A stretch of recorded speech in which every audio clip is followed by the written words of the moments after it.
Hey, my name is Nikita, and I go by the name Atikin. I'm from Lithuania, and I make music. I songwrite, I produce. How'd you get into music? Well, since I was a little kid back in school, in high school, I would beatbox and rap and do like little rap battles and stuff. So beatboxing and rapping in Lithuania as a child. And what were some of your influences that started that? The most prominent one was probably Tupac, then it was Eminem, 50 Cent, Nas, Lil Wayne, Usher. Nice. Something like that. Well, like when I was a kid, Michael Jackson, and actually Britney Spears, and yeah, I love the dancers, and and Madonna as well. Yeah. I love the performances and the dancers, and I used to like body pop off of the in front of a television. Like my mom was like, "Where'd you learn that?" I'm like watching the TV, and then one day I moved away from Lithuania. I was like 16. I went to I moved to London, and there I had like a vision that came to me that I'm supposed to be doing music. So since then it was just like a spiritual journey and spiritual musical journey, you could call it. And then so when you went to London at 16, and then Yes. when did you end up in America? So I was 19 years old. I had two reoccurring dreams of like I'm on a plane, and we're descending down to I don't know where, but I felt like I was an American. I just took it as a sign that it's time to move to the culture that I really wanted to study, and the people, for the musical, like a Right. musical anthropologist, let's say, There right? you go. Yeah. Everybody's throwing that word in my face now. Yeah. So after you left Lithuania at 16, went to London, and then had this dream to go to America. As you kind of move further along in like different geographic areas, did you find yourself feeling different or realizing you were more different or ethnically different than where you ended up? 100%. To a point where, okay, so imagine this: I live in Lithuania. I feel one way. Then I went to London, United Kingdom. I felt like I'm this British, like proper British kid, mate. Like, listen. And then I moved to America, and I would practice the American accent back in the UK. But once I moved there, I found myself around Puerto Ricans and Cubans. I found myself around some white kids, Jewish white kids. I found myself around, around different even gang members. I'd say like, I mean, it's music, right? Music unites. This what music does is it unites different ethnicities and demographics and puts them all together under one roof in the studio. Possibly if you got the energy and the talent to be there, right? So I definitely felt different. I mean, I wanted to sound black, and I could say this like 100% because I really love what certain black American artists did in terms of expressing themselves, and they did for the people. Like I just love the victorious spirit coming from the rappers over there, and I was like, man, I want to do that too. Now, do you find that by adopting like a black voice or trying to find that black voice and that energy, did you lose anything Lithuanian? Certainly did. I lost the accent. Yeah, I can tell. I lost the accent, and some of my friends over there, they're like, "Man, we kind of missed that old Nikita that came over to America. Was just fresh off the boat, a little kid that is just full of hopes and dreams, and he used to speak in such a nice and goofy kind of way, like cute way."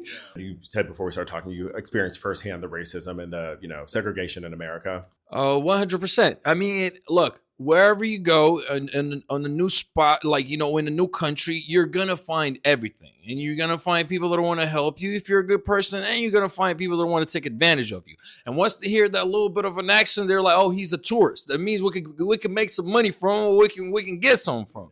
I can tell you this. It brought a lot. It gave me an advantage of having people pay this extra amount of interest towards me, because they're like, okay, hold on, this guy, he's not a regular guy. Like, he speaks in three fucking languages. Sorry for cursing, but he speaks in three languages, and let's check him out. So I guess in that sense, yes, but I purposefully did not hang around too many white people that have strong beliefs against other ethnicities, and I found LA to be, especially people with the money in LA that are of a certain ethnicity, to not be that kind to other ethnicities. From a perspective of being a hip hop artist or trying to be, and it's like trying to become an established hip hop artist over there. I found, let's say, the Latino community to be the most friendly to me. In my personal experience, it was Latino, then it was Black, then it was white. When you think about ethnicity now, how would you define it? And do you think it's changed at all over the past, I don't know how old you are, 20-something years? Look, let me. The thing that just came to my mind is we're all people, right? All flesh, blood, and bones and stuff, right? And then what separates us is, as people say, it's the color of the skin, the amount of money, and et cetera, right? And then what I think is the main part about ethnicity and why there's wars over it or whatever is history. Yeah. Is history that cannot be forgotten or forgiven. And from the certain type of history, there's certain type of ancestry. There's certain types of beliefs which tie in very closely from a cultural aspect, right? So I think this is what I've noticed. It's just, different ethnicities have different traditions and a certain beliefs and certain ways of thinking and operating within a community or within a society as a solo. You get what I'm saying? No, I feel you. Yeah. Okay. And that's how I view it too. Some people are, it's about the food. It's about the religion, where they grow up. I mean, food. Hold on. I forgot about the food. Oh, yeah. I always talk about food because I'm actually very hungry. Yeah. I mean, I can give you a tip or two about, I mean, it depends on what you try to get. We'll talk about that later. All right. So to define yourself as Lithuanian, what would that mean to you? To define myself as a Lithuanian, I'm a Lithuanian that was born in a Russian-speaking family. My father was half Ukrainian, half Russian. My mother was half Russian, half Jewish. What gives me a peace of mind is knowing who I am and essentially who were my grandfathers and grandmothers as well. So I kind of understand what my DNA is capable of. So what else? Good taste of music. Speaking multiple different languages with different people. How many languages can you speak?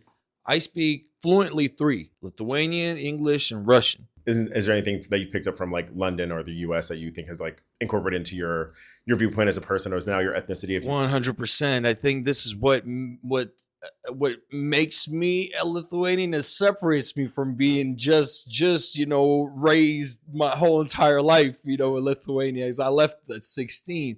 Right. So I think the open-mindedness and having the balls to do or say certain things that might not fit in a regular box, and I think this is what really gives me an advantage of being a creative thinker and coming up with different solutions that, maybe people in general around me don't get that yet. But hopefully I can bring that flavor in here, the certain ideas and certain creative decisions that I've grasped onto while I was traveling and living abroad. That's great, because I was going to ask you what you liked about America, what you didn't like, without shitting on it. I can shit on it all day because I have to go back there. Well, at least there's so many people talking shit about America. You're not going to get prosecuted. Yeah. You're not going back to Russia. No. That would not slide in Russia. No, not at all. But yeah, so what were your favorite things, least favorite things about being there? What America has done is that it made itself seem like it's bigger, better, and etc. So when I went over there, I'm like, listen, it's the same freaking people that sit and shit on the same toilet. I'm sorry, but it's not supreme in any sort of way. But the beliefs, right? The beliefs in confidence in certain things. I think this is something that I have gotten a better grasp of, okay, let me be more confident and loving myself more and being proud of who I am more. This is what I probably got over there a little more.